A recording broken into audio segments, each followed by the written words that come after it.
예, 최은열입니다. 오늘 이렇게 와 보니까 우리 3당은 평소에 생각을 많이 공유하기 때문에 생각이 비슷한 사람들끼리 만나서 토론하는 것보다 오히려 새누리당이라든지 바른정당을 초청해서 같이 토론했더라면 하는 그런 아쉬움이 좀 있네요. 와서 보니까. 그리고 지금 우리가 여러 가지 개혁 과제를 얘기할 때마다 언론의 논조를 보면은 경제가 어려운데 무슨 그런 기업을 옥죄는 개혁 입법들을 많이 하느냐, 그런 게 이제 보편적인 주류인데, 저는 거기에 대해서 지속 가능한 한국 경제 성장을 위해서는 이대로는 안 된다. 우리가 바뀌지 않으면 더 이상 한국 경제 자체가 성장할 수 없기 때문에 성장을 위해서 우리가 새로운 탈바꿈을 해야 된다, 그렇게 얘기를 많이 합니다. 제가 우리 당의 경제민주화 TF를 이끌면서 한 32개의 과제를 발굴해서 지금 여러 가지 입법을 추진하고 있는데, 김상조 교수님 말씀 들어보니까 제가 부역자 중에 한 사람인 것 같습니다. 제가 기존 순환 출자도 해소하고 공정거래법의 전속고발권을 폐지하라고 법을 지금 제출을 했는데, 거기에 대해서 좀 비판을 많이 받아야 될 것 같습니다. 김 교수님하고 저는 한 10년 전만 해도 약간의 대척점에 서 있었습니다. 김 교수께서는 완전히 우리나라 아주 개혁의 선봉장이고, 저는 기존의 주류 학자의 한 사람으로서 성장 재원이 없는 나라에서 단기간에 성장을 하려면 자금을 집중적으로 투자한 대기업 위주의 성장을 해야 된다, 그런 주장을 한 사람이었습니다. 그런데 이제 한 10여 년 전부터 우리 사회가 너무나 불균형 성장, 양극화 이런 걸 심화되는 모습을 보면서 제 자신이 굉장히 참여를 많이 해서 저는 약간 이제 방향을 왼쪽으로 선회한 사람이고, 김상조 교수님은 보니까 계속 10년 동안 공부하시다 보니까 또 약간 또 우쪽으로 선회하셔서 지금은 합일점이 많이 접근되어 있는 그런 상황인 것 같습니다. 시간이 많지 않기 때문에 우리 김상조 교수님 말씀하신 내용을 중심으로 좀 말씀을 드리겠습니다. 법을 새로 만들려고 하는 것보다 있는 법이라도 제대로 잘 지키자, 굉장히 좋은 말씀 같습니다. 제가 상임위원회 때 공정거래위원장하고 설전을 좀 벌였는데요. 공정거래법 1조를 보면 목적사항인데 굉장히 잘 되어 있어요. 그래서 제가 공정거래위원장께 매일 공정거래 직원들이 출근해가지고 일을 시작하기 전에 공정거래법 1조를 복창을 하고 일을 시작하면 지금 현재 우리 사회에 쌓여있는 문제의 80%는 해결될 것 같다, 그렇게 제안을 한 적이 있습니다. 새로운 법을 만든다기보다도 기존에 있는 법이라도 잘 지키는 게 중요하지 않을까, 그런 생각인데, 또 한편 보면은 기존의 법이 그러면 지금 현재 룰 오브 게임을 잘 집행할 수 있는 그런 법으로 되어 있느냐, 그렇게 안 되어 있는 부분이 꽤 많이 있습니다. 그래서 이제 저희가 그 얘기했던 게 이제 아까 기존 순환 출자를 굉장히 강하게 그 비판을 하셨는데, 제가 보기에는 현재 우리 사회의 불균형 성장을 하게 한 하나의 큰 원인 중에 하나가 순환 출자라고 생각합니다. 대주주가 아주 소액의 지분을 투자하고 거대 그룹을 컨트롤 할 수 있는 가장 제일 큰 원인 중에 하나가 순환 출자다. 그럼 현재 우리 사회의 불균형 문제를 해소하려면 그 문제를 해소하지 않고 과연 될까? 그래서 지난 대선 때 우리 당은 기존 순환 출자도 해소해야 된다는 공약이었고, 새누리당은 신규 순환 출자만 해소하겠다고 했는데, 그 사이에 그러면서 이제 법을 보니까요, 가능한 한 빠른 시일 내에 기존 순환 출자도 해소하도록 유도한다, 이렇게 되어 있어 3년이 지났습니다. 많은 개선이 이루어졌습니다. 지금 현재 남아있는 게 보니까 많지도 않아요. 큰 회사들, 삼성이 한 7개 남아있고, 현대자동차 4개, 롯데 67개. 아까 이제 4대 재벌이 문제라고 그랬잖아요. 다른 재벌은 사실 별 문제가 없습니다.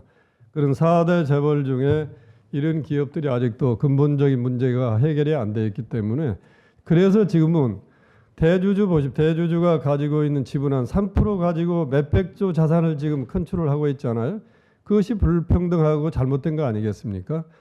몇백조 자산 중에서도 최소한 우리가 자본시장에서 보면은 주식의 의결권의 한 30% 내지 35% 정도를 보유하면은 기업을 컨트롤할 수 있다 이렇게 보통 얘기들 해요. 그럼 100조의 자산군을 거느린다면 한 2, 30조는 투자하고 거느리면 누가 그걸 비판하겠습니까? 그러나 100조의 자산군을 거느리는 기업의 대주주가 지분 한 3% 가지고 전체를 컨트롤합니다. 이 모순된 구조를 바꾸지 않으면 우리 사회의 근본적인 이 불균형의 문제는 해소되기 어렵다. 그런 판단에서 제가 기존 순환출자도 해소해야 된다고 지금 하는 거고요. 이것도 당장 해소하는 게 아니라 제 법안에는 한 3년 유예 기간을 둔다면 2014년도에 지금 이 정부가 순환출자 해소한 법을 만들 때 기존의 순환출자도 점진적으로 해소한다 해가지고 3년이 지났고 이번에 법안이 또 3년, 6년이면 기업에 사실 큰 부담 되지도 않습니다. 그리고 이거를 이제 반대한 사람들의 논리가 뭐냐? 지금 경제가 어려워서 그 돈 가지고 투자를 해서 고용을 창출해야지 무슨 지배구조 개선하는데 돈을 쓰느냐 이런 주장을 합니다. 일반 국민들이 듣기에 굉장히 일리 있는 말씀 같죠. 그러나 그 지분구조 해소는 누구 돈으로 하는 겁니까? 기업의 돈이지 기업의 돈이 아닙니다. 투자는 기업이 하는 겁니다. 대주주가 자기의 돈을 이용해 가지고 지분을 더 늘리라는 얘기지 기업이 왜 거기 투자할 돈을 거기에 쓰는 겁니까? 여기에 국민들이 현혹되시면 안 됩니다. 전혀 투자와 고용 창출과 관계없는 그런 비용이다. 그럼 대주주가 돈이 없느냐? 제가 계산을 해봤습니다. 지난 선거 때 그 상공회의소가 그걸 해소하는 데 한 15조가 든다고 그래요. 그 돈을 투자하면 수백 명의 신규 고용이 창출이 될 텐데 왜 15조를 거기에 소비하느냐 그래요.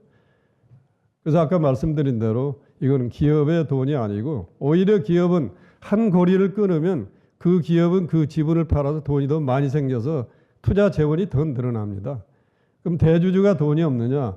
그 당시 보니까 대주주가 가지고 있는 지분이 한 60조 정도 돼요. 60조 정도 되는 것 중에 15조 팔아서 해소하면은 지분권에 큰 영향도 없습니다. 그래서 이런 문제가 있기 때문에 우리 김상조 교수님도 다시 한번 좀 생각해 주셨으면 하고요. 그 다음에 이제 전속고발권 폐지 문제도 저는 뭐 깊이 생각은 않고 단순하게 생각합니다. 법이 있으면 지켜야 됩니다. 모든 사람이. 지키지 않을 법은 차라리 법을 개정하든지 해야지 법은 지키라고 해놓고 안 지키고 빠져나갈 구멍을 만들어 놓은 게 지금의 문제거든요. 빠져나가도 누가 빠져나가느냐? 대부분 힘 있는 대기업이 빠져나갑니다. 대기업이든 중소기업이든 개인이든 기업이든 법을 어겼으면 어긴 거에 대한 정당한 페널티를 부담을 해야 되지 않겠어요? 그래야 법치주의죠. 그런데 공정거래위가 전속고발권을 가지고 있으면서 대기업들이 주로 공정거래위를 완전히 포획하고 있습니다. 공정거래위 직원 중에 과장 이상으로 퇴직한 사람 중에 80%가 대기업에 취직하고 대형 로펌에 취직합니다. 몇 년 전에 공정거래위가 과징금을 3조를 부과를 하고 최종 결정이 얼마로 났느냐? 3천억으로 났습니다. 그 3천억까지 가는 과정이 어떻게 이루어졌겠습니까? 자기 출신들이 대기업에 가 있고 로펌에 가 있고 이 사람들의 먹이사슬입니다. 왜 그걸 우리 사회가 계속 용인을 하고 받아줘야 되겠습니까? 그래서 아까 말씀하신 대로 우리 경제법은 가능한 하면 이 벌금 형태로 하는 게 원칙이죠.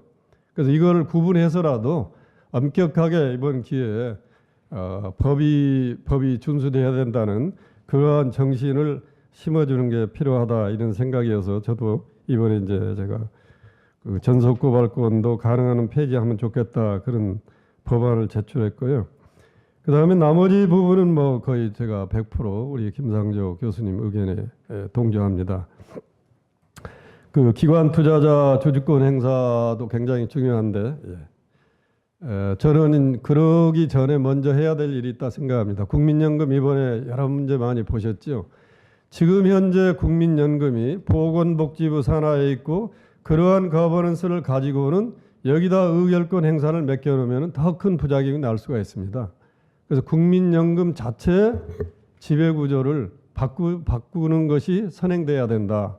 그리고 의결권 행사를 10% 가지고 있으면 10% 행사를 하게 해야 되지요. 이게 이제 중요한 게 저희들이 여러 가지 이제 이 법안 올리는데 반대한 사람들의 논리가 만약에 이게 지배구조 같은 게 잘못 고쳐놓으면은 결국은 누구 좋은 일 하느냐? 해외 헤지펀드들이 와서 한국의 기업을 흔드는 데만 역할을 하지 우리나라 소액 투자자들은 별 작용도 하지 않을 거다. 그런 얘기를 많이 합니다. 그런 걸 대비해서라도 국내의 건전한 기관 투자자들이 적극적으로 의결권을 행사해 줘야 됩니다. 그리고 또 일부 얘기가 이렇게 이제 지배구조 같은 걸 바꿔놓으면은 이사회장이 우리나라 국회의 모습같이 된다. 모든 국회의원 여야와 관계없이 국민을 위해서 정치한다고 하지만 막상 국회 가면 다 싸우는 것만 보이기 때문에 기업의 이사회가 그런 모양으로 갈 수도 있다. 그것도 제가 한마디로 이렇게 말했습니다. 기업의 이사든 경영자든 궁극적인 목표가 뭐냐? 기업을 잘되게 하는 것이 우리의 목표다. 설령 외국의 헤지펀드가 한국에 들어왔다. 그 사람들이 노리는 게 뭐겠습니까? 가치를 올려서 자기들의 지분 투자의 가치를 올리고자 하는 게 목적이지 않겠어요? 그럼 기업이 잘 돼야 가치가 올라가지 그 기업이 망가지고 가치가 올라가겠습니까? 그래서 그거는 기우다. 그리고 그런 건전한 비판하는 이사가 이사회 멤버 중에 한 사람이 있어야 만약에 지금 현재 삼성이라든지 이번에 최순실 게이트에 말려든 그런 법인 기업들도 보면은 만약에 그 기업의 이사회에 제대로 된 사회이사가 한두 명이라도 있었더라면 무조건 회장이 100억, 200억 줘라 했을 때 동의하겠습니까? 그래서 그런 사회이사들을 독립적인 사회이사들이 들어가야 된다 이렇게 제가 많이 말씀드리고요.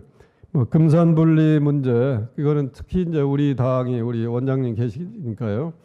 우리 정강에도 그런 게 있어서 너무나 금과 옥조처럼 생각하고 있습니다. 근데 그거는 조금 스탠스를 바꿔야 될 것 같아요. 1984년에 은산분리의 은행법에 도입될 때의 금융의 환경과 지금은 굉장히 달라졌기 때문에 조금 더 유연하게 우리나라 경제가 더 잘 되는 게 한 게 뭘까 이런 차원에서 우리가 더 플렉서블하게 생각해야 될 필요가 있다 이렇게 말씀드리고 시간 다 됐죠. 나중에 또 시간이 허락이 되면 더 말씀드리기로 하고 제 토론은 이걸로 마치겠습니다. 예, 감사합니다.